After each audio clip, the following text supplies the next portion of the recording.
Assalamualaikum warahmatullahi wabarakatuh. Berjumpa lagi dengan saya Yusuf. Pada kesempatan sore kali ini kita akan membahas tentang cara mudah pengobatan untuk penyakit lahir dan penyakit batin. Di sore kali ini teman-teman, sahabat-sahabat DNSA dimanapun berada, kita akan berdiskusi atau sedikit berbagi cara mudah untuk mengobati segala penyakit yang ada di dalam lahiriah kita dan ada di dalam batiniah kita. Nah, sebelum kita masuk ke caranya atau metodenya, kita pahami dulu tentunya penyakit-penyakitnya dulu kita pahami. Misalkan penyakit lahir. Nah, penyakit lahir ini penyakit yang ada di dalam jasad kita. Apa saja yang ada di dalam jasad kita penyakitnya. Contoh penyakit katarak, penyakit min, penyakit jantung, penyakit diabetes, darah tinggi, mah kronis, asam urat, asma. Nah, itu penyakit-penyakit lahiriah yang kita harus pahami. Jadi di saat kita ingin sembuhkan penyakit-penyakit lahiriah ini bisa menggunakan metode yang sangat mudah. Bisa melalui media air putih hangat atau dengan totok. Jadi kalau untuk yang memiliki keahlian yang lainnya pun bisa menggunakan keahliannya masing-masing. Tapi sebelum kita melakukan terapinya, kita harus bawa dulu atau sinkronkan dulu kesadaran si pasien dengan kita yang mau mengobati.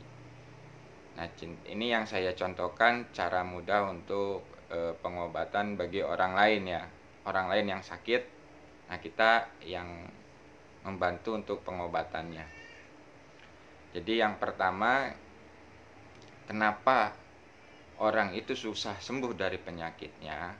Nah, ini kita harus pahami. Karena kebanyakan orang yang sakit itu dia menyimpan penyakitnya di dalam hatinya. Dan dia akui bahwa penyakitnya itu adalah milik dirinya. Nah, ini yang menjadi sebuah permasalahan. Sehingga penyakitnya tidak mau sembuh walaupun diobati. Nah, bagaimana caranya agar mudah diobati? Pertama, kita sadarkan dulu si pasien ini untuk menyadari bahwa penyakit ini adalah pemberian dari Allah. Dan yang bisa menyembuhkan penyakit ini juga adalah Allah. Nah, setelah si pasien itu menyadari bahwa yang memberi penyakit Allah dan yang bisa menyembuhkan Allah, baru kita lakukan metodenya. Medianya mau melalui air putih bisa. Nah, sebelum kita melalui air putih itu, ajak dia untuk berdoa, memohon kepada Allah agar penyakit yang dia derita itu disembuhkan oleh Allah. Jadi keyakinannya itu bukan ke air putihnya, tapi keyakinannya kepada Allah yang Maha Penyembuh. Nah, ini dilakukan rutin selama 7 hari berturut-turut. Jadi minum air hangat. Tapi sebelumnya harus ada bimbingan dulu seperti tadi. Menyadari penyakit ini pemberian Allah, menyadari yang bisa menyembuhkan penyakit ini Allah.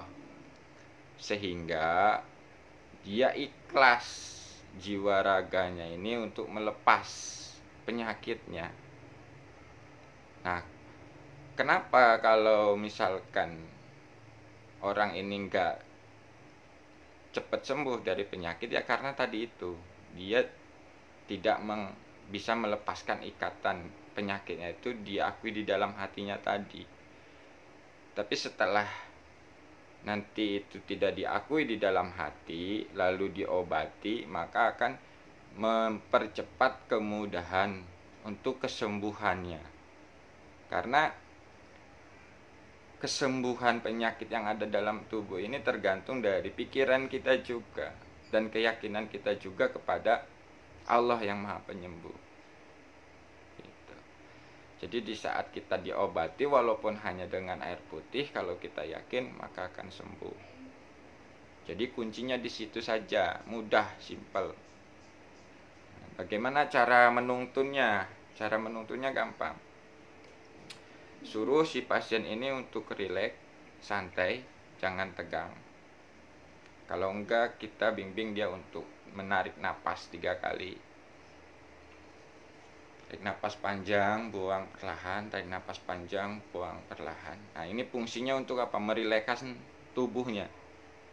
Nah, kalau tubuhnya sudah rileks dan dia mau menyadari penyakit dari Allah dan yang menyembuhkan Allah, nah di saat berdoanya itu benar-benar dengan kesungguhan.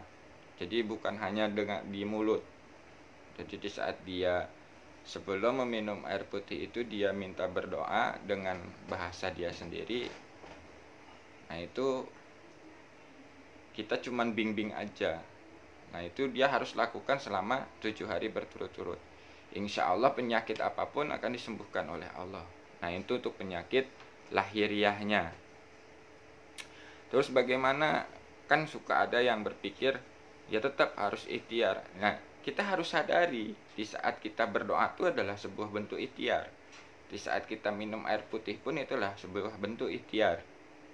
Nah nanti memang ya yang menentukan Allah. Makanya di saat sebelum berikhtiarnya itu kita harus meyakini Allah yang Maha Penyembuh. Sehingga apa? Ya menjalankan ikhtiarnya ini sesuai dengan perintah Allah. Nah, kalau sudah sesuai dengan perintah Allah otomatis disembuhkan oleh Allah. Gitu loh maksudnya teman-teman, sahabat-sahabat. Jadi metodenya sangat mudah. Jadi hanya tarik napas 3 kali, dibimbing menyadari penyakit dari Allah yang bisa menyembuhkan Allah. Lalu di situ medianya bisa menggunakan air putih hangat.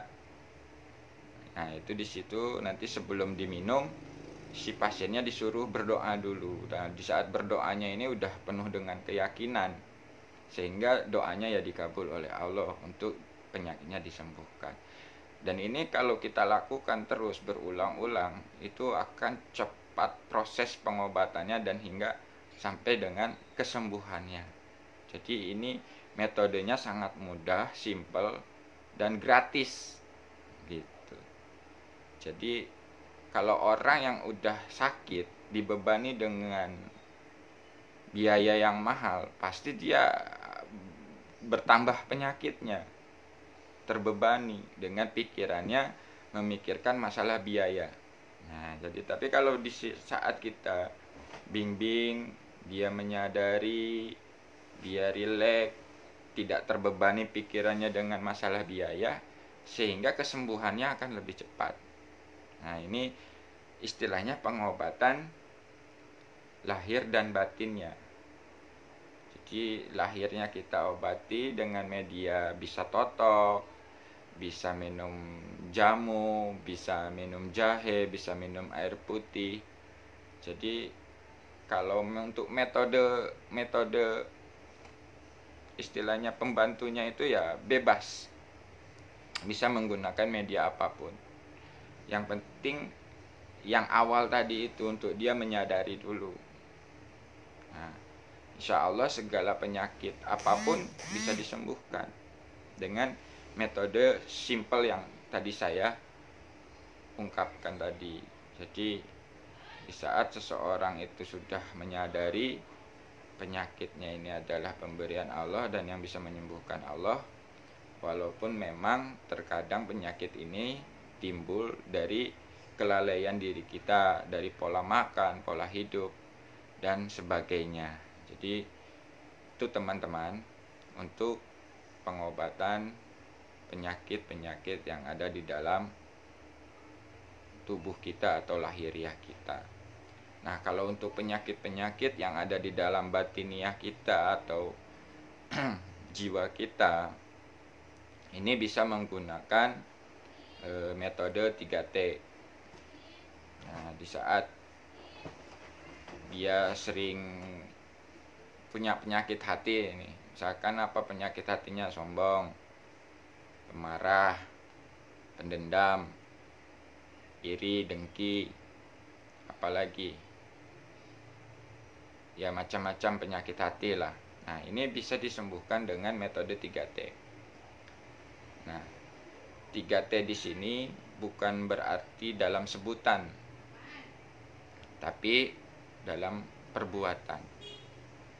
Nah, jadi di saat membaca subhanallahnya itu, dia harus dengan perbuatannya menerima.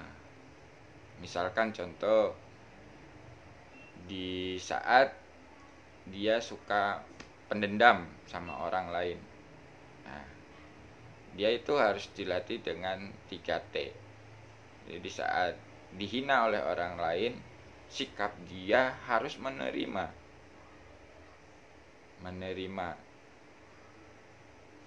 hinaannya itu, sehingga tidak ada keluh kesah di dalam hatinya, tidak ada rasa dendam lagi. Nah, setelah dia sudah bisa menerima hinaan itu, dia bersyukur kepada Allah. Nah, kalau dia sudah bersyukur kepada Allah, otomatis hatinya akan bahagia, tidak akan terpengaruh dengan hinaan itu. Nah, kalau sudah hatinya bahagia, lanjutkan lagi dengan kebesaran Allah, meyakini kebesaran Allah. Nah, di saat dia meyakini kebesaran Allah, itu tidak akan terpengaruh dengan keadaan hinaan orang itu. Karena apa? Ya, di situ dia menyadari, istilahnya, walaupun dihina apapun, kalau kebesaran Allah ini kita yakini, ya tidak akan terpengaruh. Karena apa? Ya, kita akan bisa membuktikan bahwa kita itu memiliki kekuatan dari Allah untuk menjalani kehidupan dalam keadaan apapun. Nah, itu dengan kebesaran Allah. Nah, itu dengan keyakinan, meyakini kebesaran Allah, penyakit hati itu akan bersih. Nah, jadi pembersihan penyakit hati ini bisa digunakan dengan 3T, yaitu tasbih, tahmid, takbir. Nah, itu akan dibersihkan. Dan yang bisa membersihkan sebetulnya ya bukan metodenya, tapi ya Allah.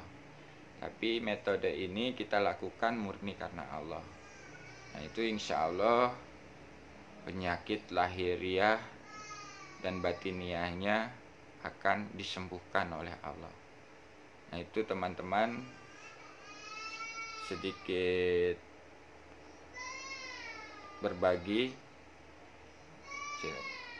Bagi teman-teman yang sudah hadir, terima kasih. Ini ada Pak Aswad, ada Pak Wiji Pinili. Assalamualaikum Kang Yusuf, untuk nyimak. Ya, silahkan, sama-sama kita belajar Pak. Ada Pak Haji Sunasti, ada Pak Dali, Pak Mulyadi, Pak Mul, ada Pak Kirwan, Dara Zikir Nafas. Oke. Jadi itu teman-teman, silakan kalau ada yang tidak dipahami kita diskusikan, atau ada pertanyaan silakan. Sebelum saya simpulkan, jadi dari obrolan tadi saya simpulkan metodenya itu cukup mudah untuk pengobatan segala penyakit apapun itu. Jadi cukup bimbing si pasien itu untuk rileks dan untuk menyadari penyakitnya itu dari Allah, dan yang bisa menyembuhkan juga Allah. Nah, di saat setelah dia menyadari itu, dilanjutkan dengan medianya air putih, bisa air putih hangat. Nah, jadi sebelum beliau meminum air putih hangatnya, kita bimbing untuk berdoa kepada Allah dengan bahasanya sendiri yang dia mengerti. Karena doa itu kalau kita nggak paham, ya nggak yakin doanya akan terkabul. Tapi di saat kita berdoa itu paham tujuannya doanya, itu akan yakin dikabul oleh Allah. Nah, itu untuk pengobatan lahiriahnya dari segala penyakit, penyakit dalam, penyakit luar sama. Yakini, sadari, lalu di situ minta berdoa. Bisa medianya apa saja, bisa melalui air, bisa melalui jamu, bisa melalui terapi cocok saraf, bisa melalui apapun itu medianya. Yang penting yang pertama itu kita lakukan dulu bimbingan yang pertama, agar apa, dia itu merasakan ketenangan dan keyakinan untuk sembuh. Nah, itu dibimbing dulu. Jadi cara mudahnya seperti itu teman-teman, dan itu sudah terbukti alhamdulillah. Banyak orang-orang yang kena sakit stroke, sakit jantung, sakit kanker, setelah dilakukan metode seperti itu, alhamdulillah banyak yang tersembuhkan. Tapi yang menyembuhkan, ingat, bukan metodenya, tapi Allah yang Maha Penyembuh. Nah, di sini keyakinannya kita harus kuatkan kepada Allah yang Maha Penyembuhnya. Jadi metodenya itu hanya sebagai perantaranya saja, atau sebagai ikhtiarnya kita. Karena kita ini selalu diberatkan dengan titik ikhtiar. Jadi tawakalnya itu belakangan, jadi ikhtiarnya yang diutamakan. Sesungguhnya tawakal itu harus di awal. Kita bertawakal kepada Allah, meyakini kepada Allah yang Maha Penyembuh, lalu kita di saat ikhtiarnya itu dengan penuh kepasrahan kepada Allah. Jadi di saat kita berpasrah melakukan ikhtiarnya, tentu di situ akan dimudahkan untuk kesembuhannya oleh Allah. Nah, itu teman-teman yang harus kita sadari dan pahami. Jadi kenapa sih penyakit ini nggak mau sembuh? Karena masalahnya penyakit itu kita selalu akui di dalam hati. Apalagi kalau kita sudah divonis oleh dokter, misalkan contoh, Bapak penyakitnya jantung, Bapak penyakitnya diabetes, Bapak penyakitnya itu darah tinggi. Nah, di saat dokter itu memvonis, kita akui di dalam hati bahwa penyakit saya ini adalah jantung, bahwa penyakit saya ini adalah diabetes, bahwa penyakit saya ini adalah asam urat.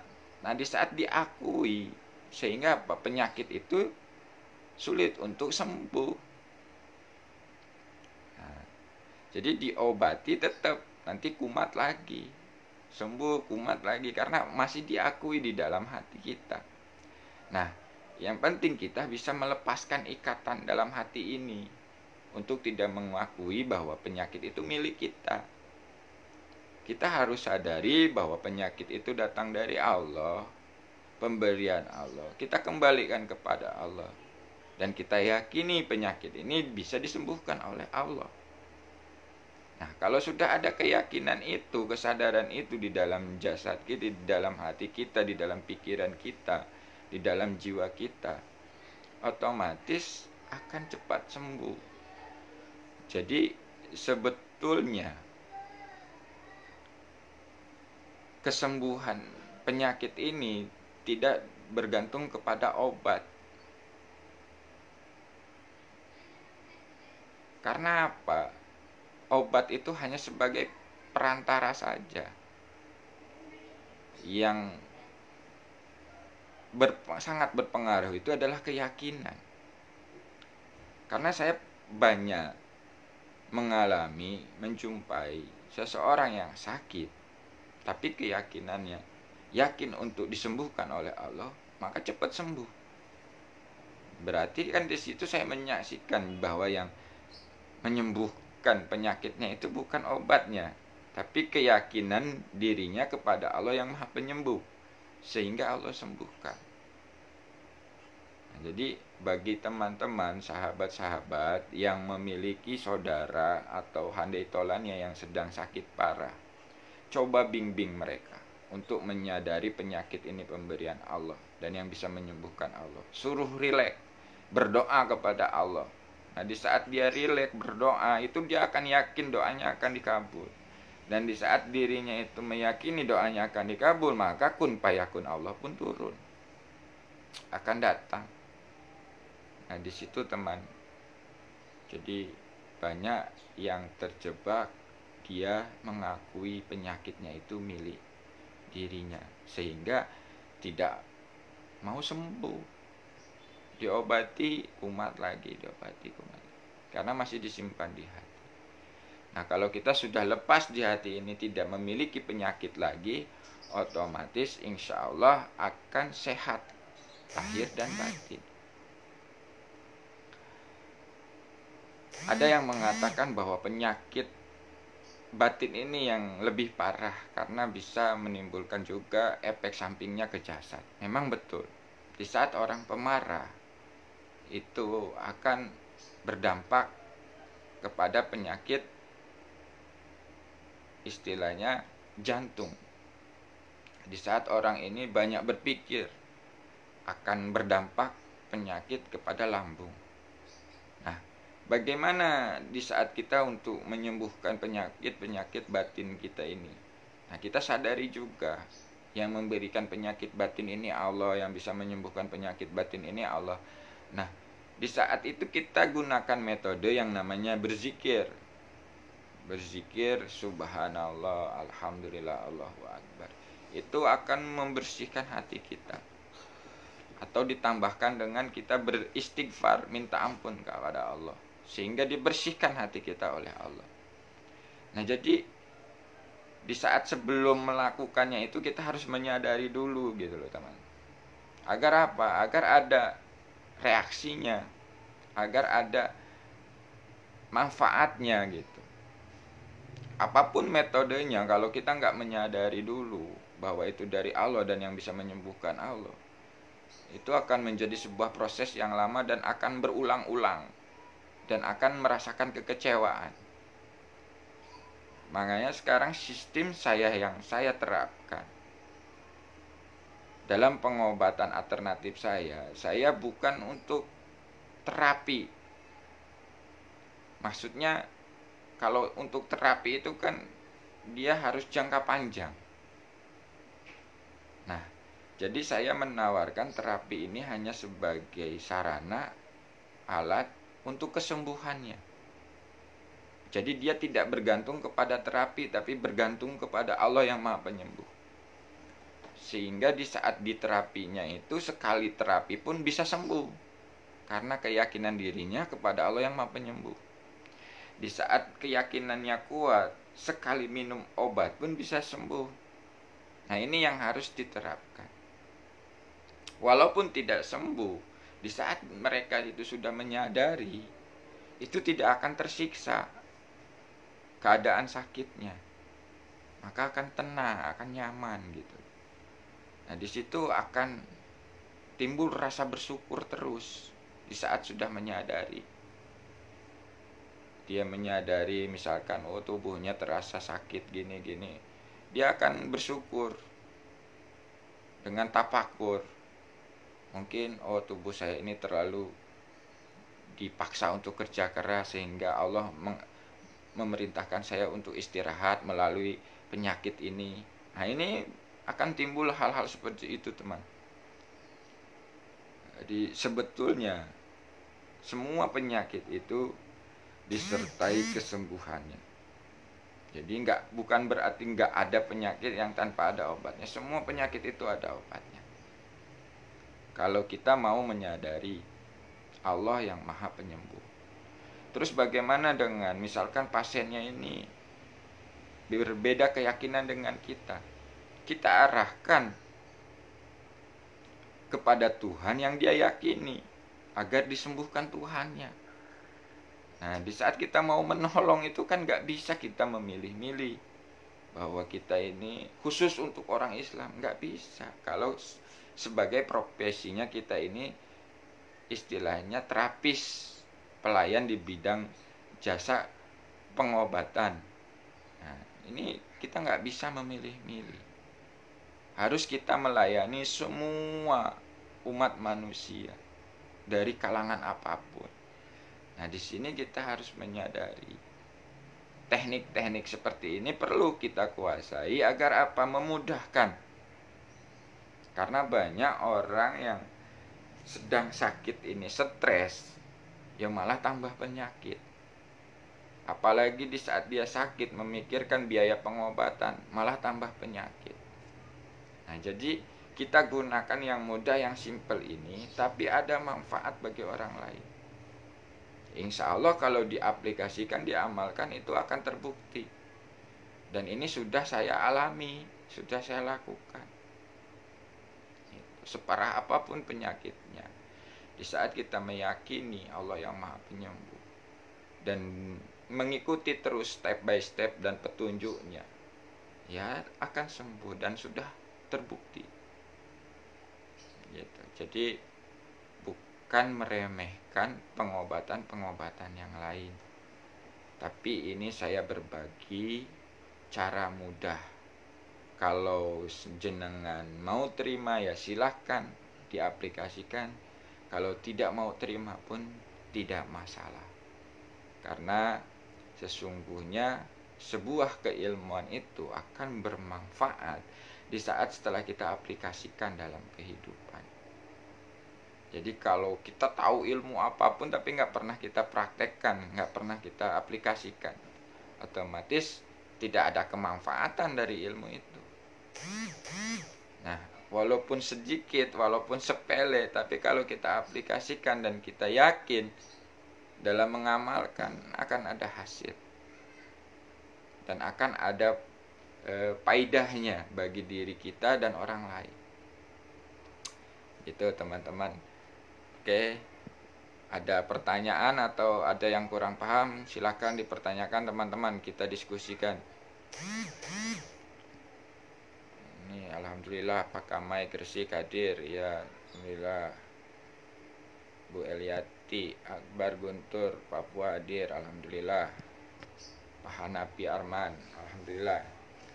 Jadi silahkan teman-teman, apabila ada yang kurang dipahami di metode yang tadi saya ajarkan. Jadi metodenya itu sangat mudah, simpel.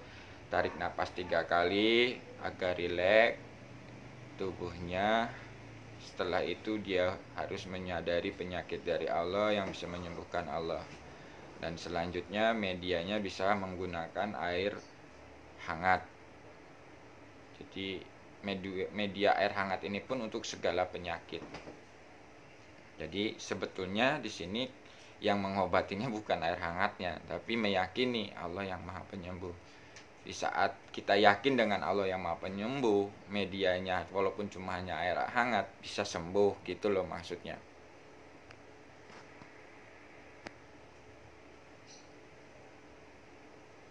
Silahkan teman-teman, apabila ada yang mau ditanyakan. Di penyakit apapun bisa digunakan. Kalau untuk penyakit hati tadi sudah saya jelaskan juga. Jadi menggunakan metode 3T, tasbih, tahmid, takbir, untuk zikir dalam hatinya dan diaplikasikan. Karena di saat kita mau menerima, mau bersyukur dan mau yakin kepada Allah, ya hati ini akan dibersihkan dari penyakit-penyakit, dari kerak-kerak hati.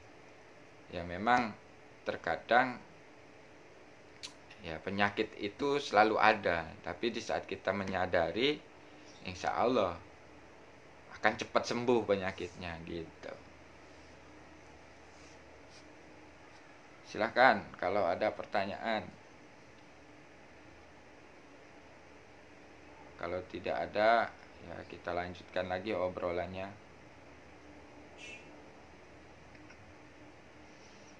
Nah, bagi teman-teman, bagaimana kalau menghadapi misalkan penyakit di non medis? Nah, karena banyak juga orang yang meyakini penyakit-penyakit non medis ini ada. Contoh santet, terus pelet, terus teluh, tenun.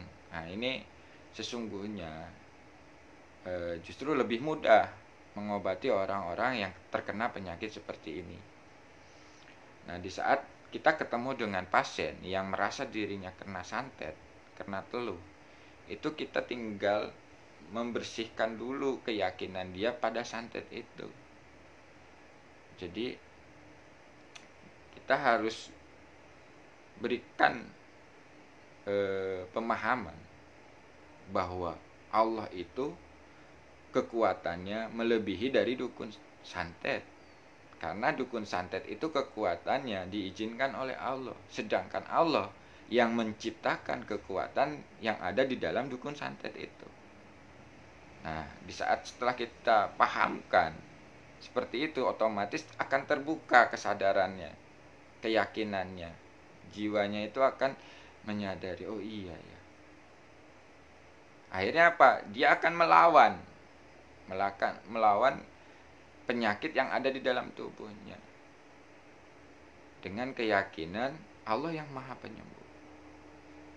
Nah, di saat dia sudah yakin akan disembuhkan Allah, di saat dia membaca asma Allah di dalam hati, yaitu penyakitnya akan sembuh. Santetnya itu akan kalah.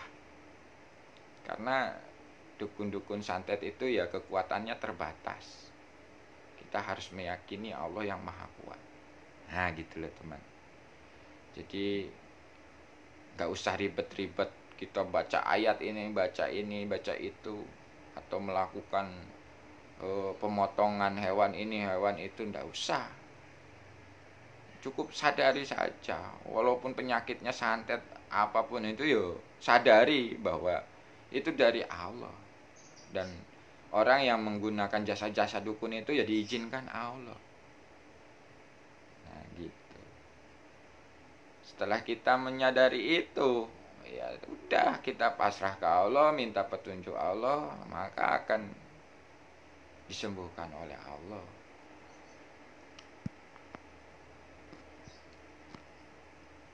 Bang Akbar, yang selama ini saya tetapkan setiap ada anggota keluarga yang sakit, termasuk saya sendiri, pertama saya yakini diri sendiri dikala penyakit itu dari Allah dan akan disembuhkan oleh Allah. Langsung bawa rezeki halal ke panti asuhan sebagai rezeki sedekah, insya Allah sembuh.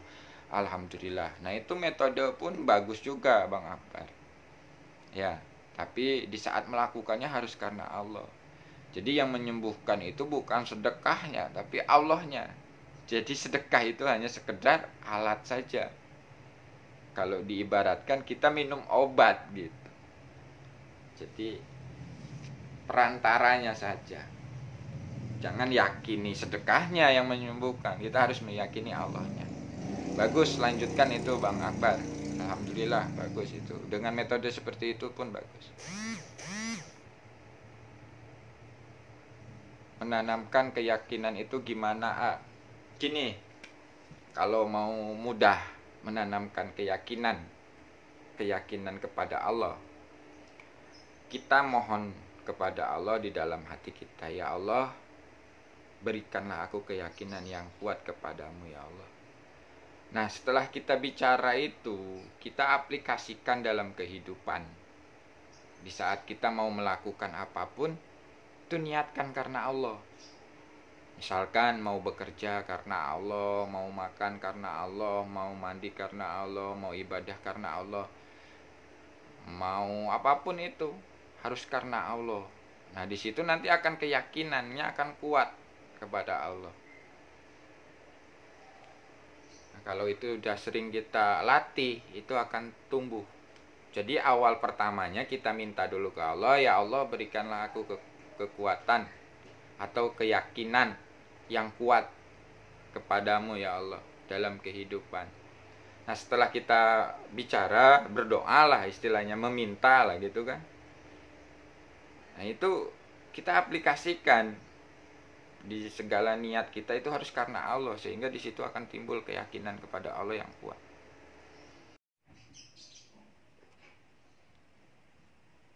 Dan kita juga bisa latih dengan secara yang ekstrim, tapi ini khusus ya, pelatihannya harus khusus, nggak bisa sembarangan. Nah, itu ada pelatihan ekstrim juga untuk keyakinan. Dan itu pernah saya adakan pelatihan ilmu yakin, sadar Allah yang kuat. Oke Akbar, saya sangat yakin akan kekuatan manfaat dari sedekah, dan selama ini alhamdulillah terasa sekali manfaatnya dalam kehidupan. Alhamdulillah ya, Bang Akbar, yang penting jenengan meyakininya itu Allahnya. Jadi di saat sedekahnya itu ya karena Allah gitu. Sehingga fadilah sedekahnya itu Allah akan berikan. Gitu loh. Alhamdulillah. Jadi tanpa kita mengharap-harap padilahnya, tapi otomatis diberikan. Nah itu kalau sudah karena Allah, otomatis diberikan. Sholat duhanya karena Allah, nah ini otomatis fadilah duhanya akan diberikan oleh Allah. Berzikirnya karena Allah, fadilah dari zikirnya itu akan Allah berikan tanpa kita minta. Tahajudnya karena Allah, fadilah dari sholat tahajud itu akan Allah berikan. Nah jadi otomatis. Jadi fadilah itu sebuah janji Allah yang pasti. Jadi nggak perlu kita cari-cari lagi, nggak perlu kita tuju lagi. Yang penting kita melakukannya karena Allah. Gitu. Jadi dalam segala hal pun, kalau semuanya sudah karena Allah, atas perintah Allah, dia akan menyadari pertolongan Allah. Gitu.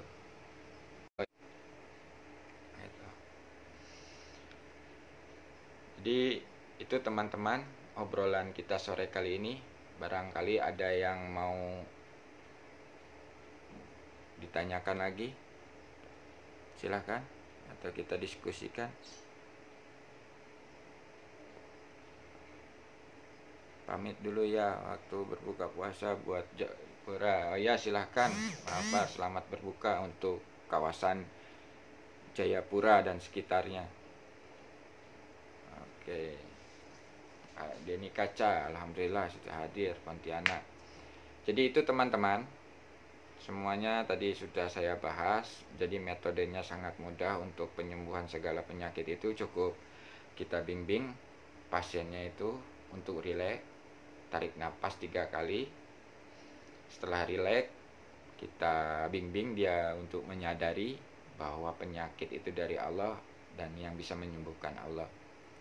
Nah setelah menyadari itu, lalu ajak dia berdoa kepada Allah dengan bahasanya sendiri.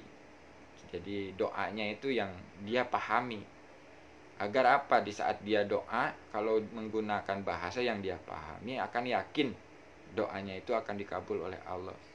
Nah media selanjutnya bisa menggunakan dengan air putih, bisa menggunakan dengan sedekah, bisa menggunakan dengan terapi totok saraf, bisa menggunakan dengan minum obat, bisa menggunakan dengan minum jamu. Nah, tapi di situ kesadarannya, keyakinannya sudah tidak kepada si alat, tapi keyakinannya sudah kepada Allah yang Maha Penyembuh. Jadi alat-alat itu dilakukannya itu karena perintah Allah. Jadi terapinya karena perintah Allah, minum obatnya karena perintah Allah, olahraganya karena perintah Allah, atau sedekahnya itu pun karena perintah Allah. Jadi banyak cara untuk membantu kesembuhan. Tapi ingat, bukan metodenya atau caranya. Jadi itu yang bisa saya bagikan pada sore kali ini. Mohon maaf apabila ada kesalahan. Sekian dari saya. Wassalamualaikum warahmatullahi wabarakatuh.